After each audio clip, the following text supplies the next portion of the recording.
Você está no canal Eu Estudo a Lição com o pastor Samuel Camilo. Hoje é segunda-feira, dia 23 de setembro de 2024. E o tema que estudaremos na nossa lição da Escola Sabatina será Pedra Removida.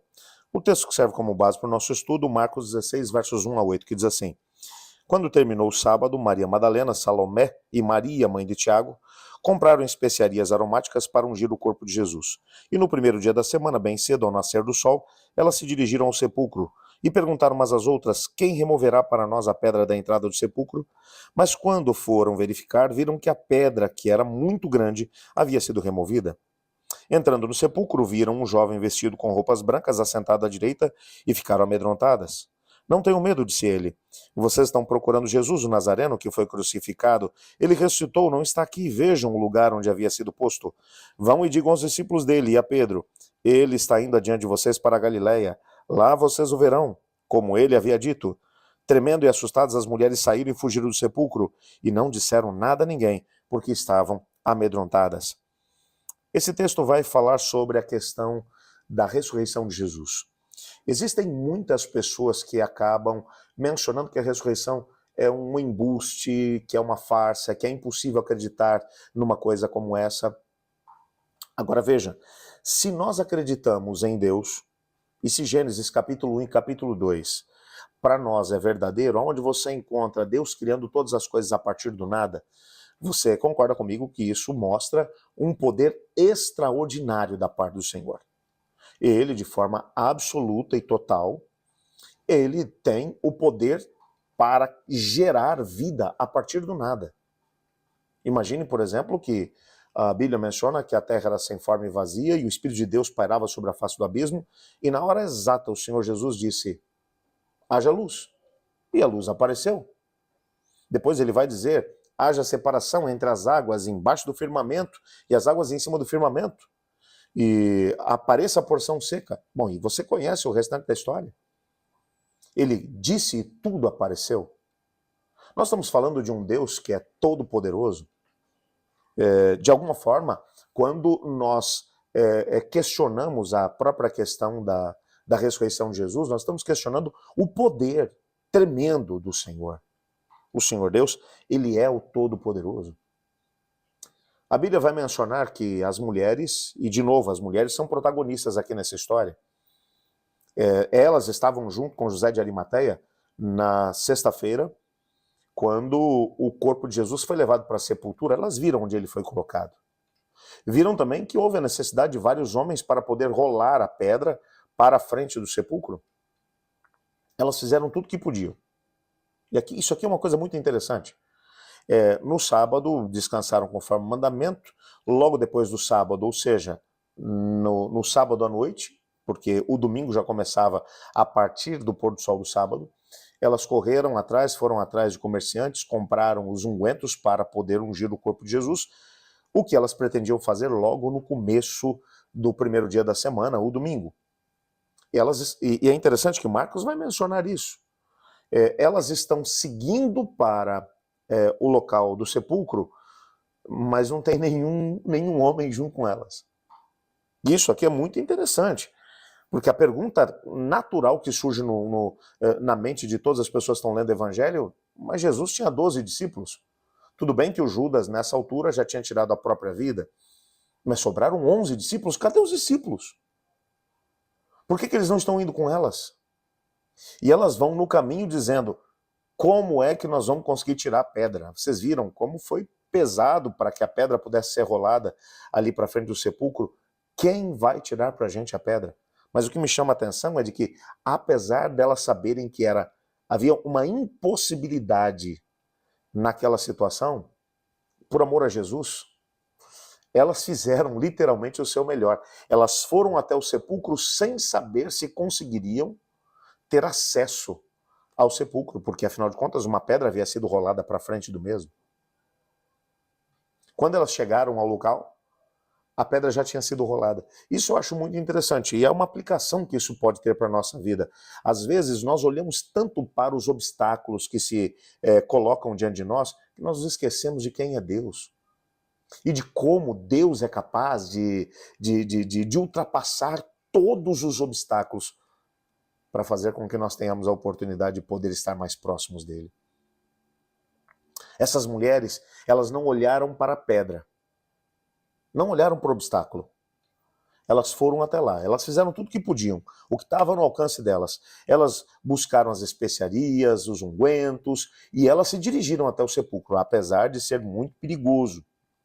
Repare que os discípulos estão amedrontados e presos no cenáculo, eles não quiseram sair de lá, mas essas mulheres foram. E quando chegaram, a pedra tinha sido removida, elas entram no sepulcro, e quando entram, elas veem um anjo do Senhor que vai dizer: por que vocês estão procurando entre os mortos aquele que está vivo? Vão até os discípulos e a Pedro e digam a eles que o Senhor já vai adiante deles para Galiléia, que lá eles o verão. As mulheres, entretanto, ficaram amedrontadas. E o texto bíblico vai mencionar que no primeiro momento elas não falaram nada para ninguém. O texto, inclusive, vai mencionar que a primeira a dar a notícia vai ser Maria Madalena.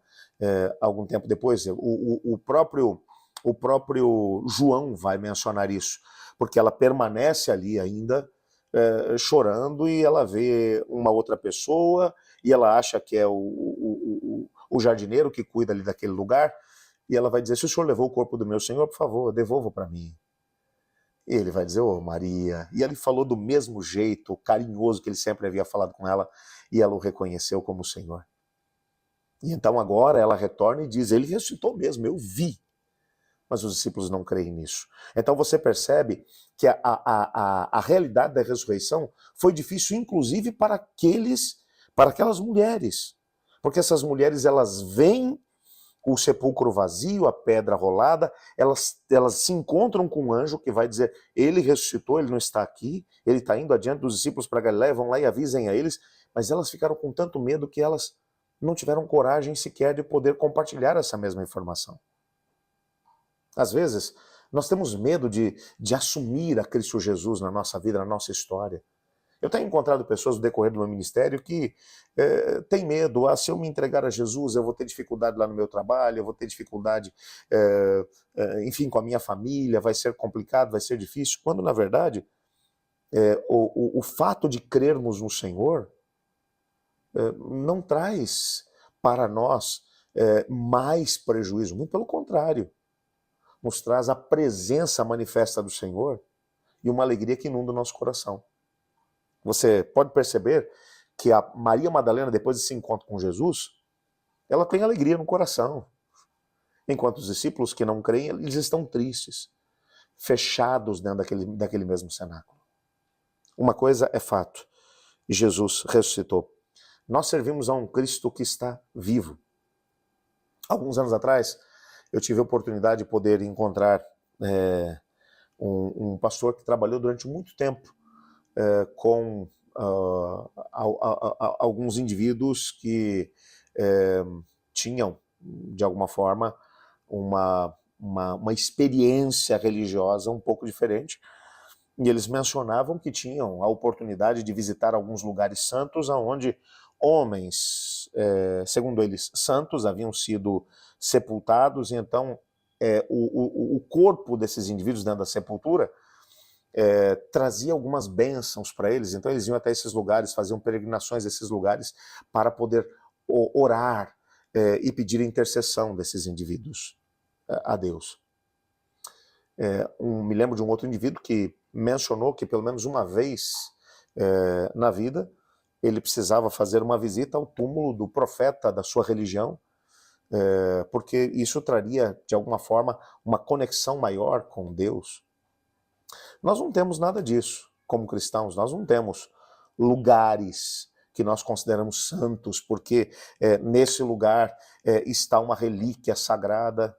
Não, o que existe hoje é um túmulo que nós nem sabemos se é aquele mesmo, aonde o corpo de Jesus foi colocado. Mas uma coisa é fato: mesmo nesse túmulo há uma placa na frente que diz: ele não está aqui, porque ele ressuscitou. O túmulo está vazio.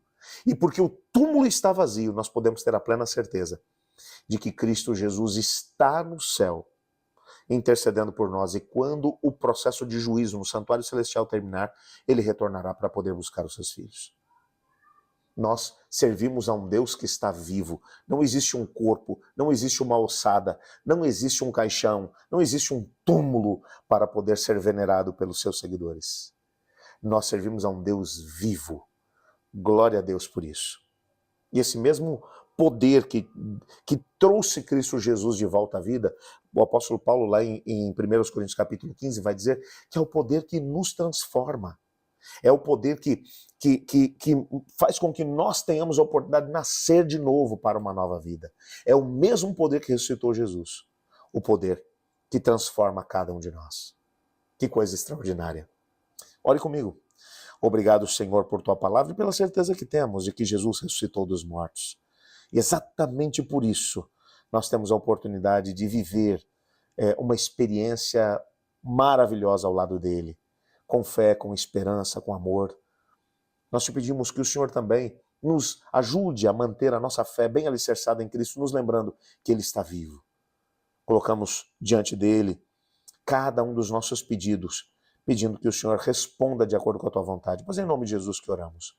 Amém. Eu estudo a lição e você?